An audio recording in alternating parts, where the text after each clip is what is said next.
Good morning, students. Welcome to all in my class. Today we will discuss one of your inspirational poem, A Sum of Life. A Sum of Life. Before we will discuss about the poem, A Sum of Life, let's discuss about the title of this poem. A Sum of Life means a song of life, which is an inspiring poem written by the American poet Henry Wadsworth Longfellow. But here, the meaning of A Sum of Life is a song of life, where the poet glorifies life and its possibilities. It is an invocation to mankind to follow the path of righteousness, the right way to live this life. Henry Wadsworth Longfellow's A Sum of Life was first published in the Knickerbocker, a New York magazine, in the year 1838. A year later, the poem was included in Voices of the Night, the first major collection of Longfellow's poetry.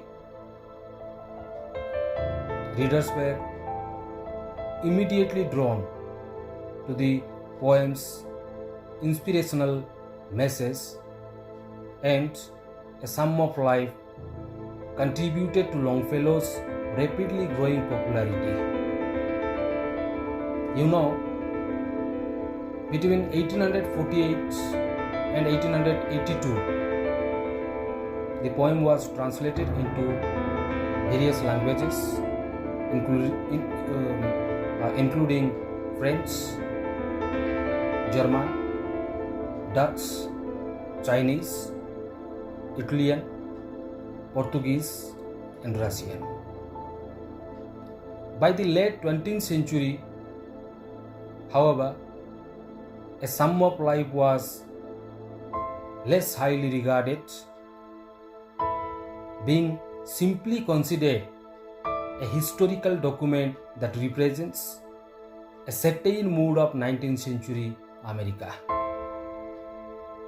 Some of the reasons that A Sum of Life fell out of critical favor are its simplicity, straightforwardness, and its rather outdated mindset that characterizes a young and ambitious nation. The psalm, as the epigraph says, is the words issuing from the heart of a young man.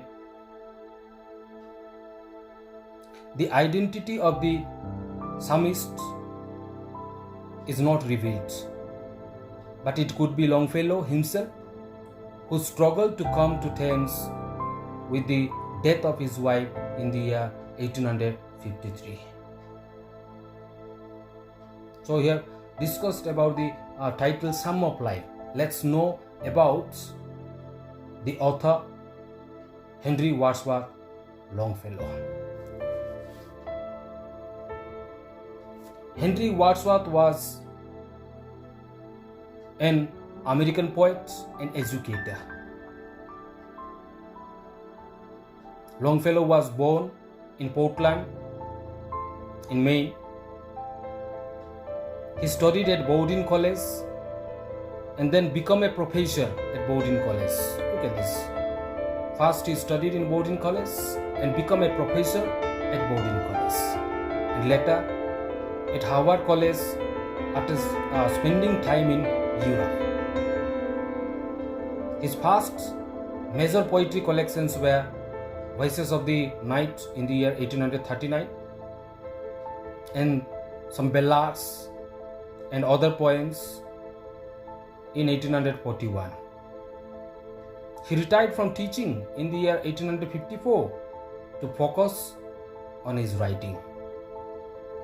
and he lived the remainder of his life in the Revolutionary War headquarters of George Washington in Cambridge.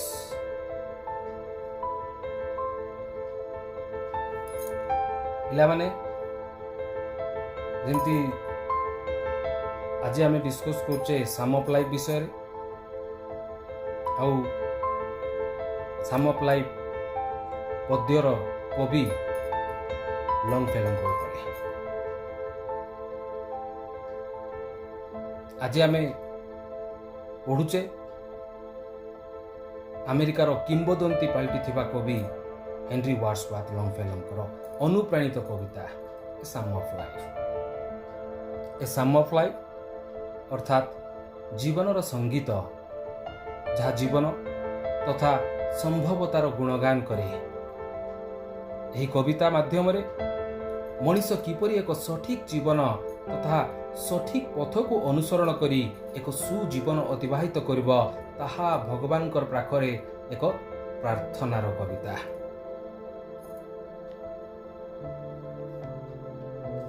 ଏହି କବିତା ପ୍ରଥମେ 1838 ମସିହାରେ ଦି ନିକରବକର, ଯାହାକି ନ୍ୟୁୟର୍କର ଗୋଟିଏ ମ୍ୟାଗାଜିନ୍ରେ ପ୍ରକାଶିତ ହୋଇଥିଲା।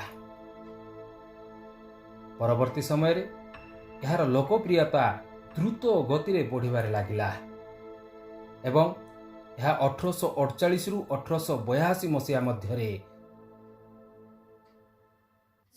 ବିଭିନ୍ନ ଭାଷାରେ ଅନୁବାଦ କରାଗଲା, ଯେପରିକି ଫ୍ରାନ୍ସ ଭାଷା, German, Dutch, Chinese, Italian, Portuguese ଏବଂ ରାସିଆନ୍ ବିଭିନ୍ନ ଭାଷାରେ ଏହାର ଅନୁବାଦ କରାଗଲା।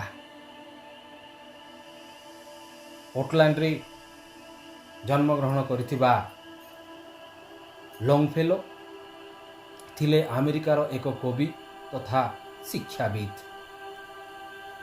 ସେ ଆମେରିକାର ବୌଡିନ୍ ଉଚ୍ଚ ଶିକ୍ଷାନୁଷ୍ଠାନରେ ଅଧ୍ୟୟନ କରି ପରବର୍ତ୍ତୀ ସମୟରେ ସେହି ଶିକ୍ଷାନୁଷ୍ଠାନର ପ୍ରଫେସର ହୋଇଥିଲେ।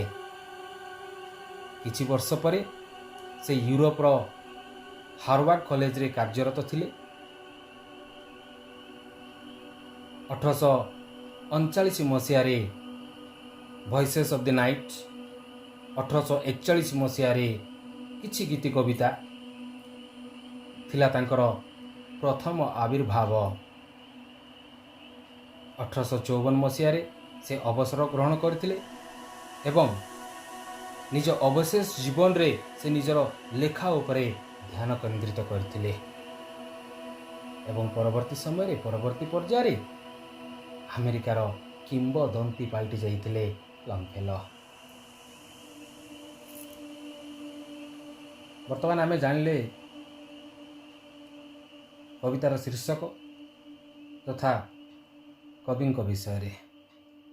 ବର୍ତ୍ତମାନ ପଦ୍ୟ ଆଡ଼କୁ ଯିବା। Let's discuss the poem Sum of Life.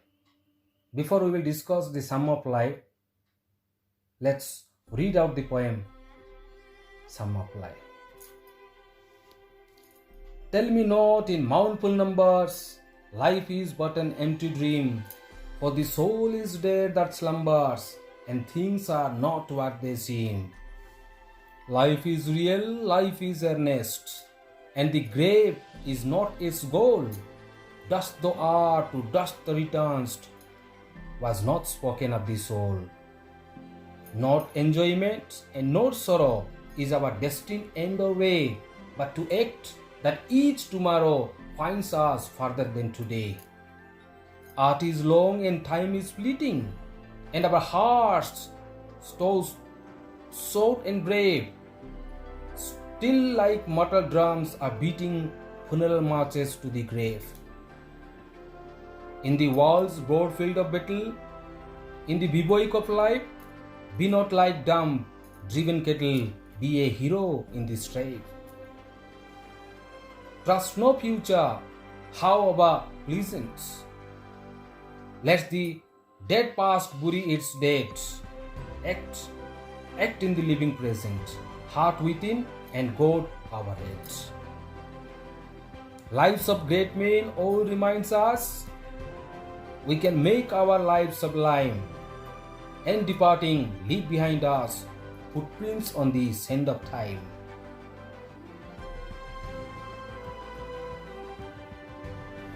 Footprints that perhaps another sailing over life's solemn main, a forlorn and shipwrecked brother,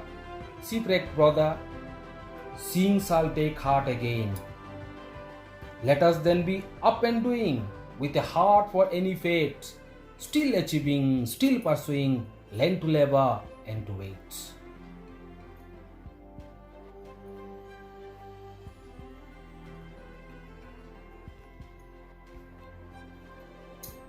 This is the poem, A Sum of Life. So let's discuss the rhyme scheme of the poem. The rhyme scheme followed by the entire poem is ABAB.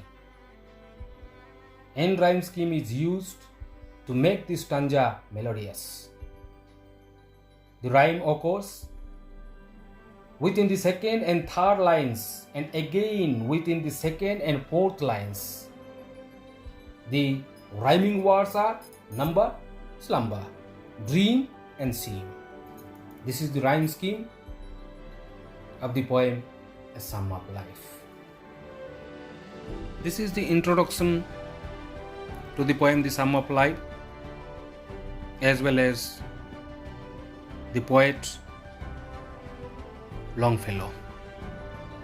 The stanzas will be discussed in the next part of my videos. Thank you.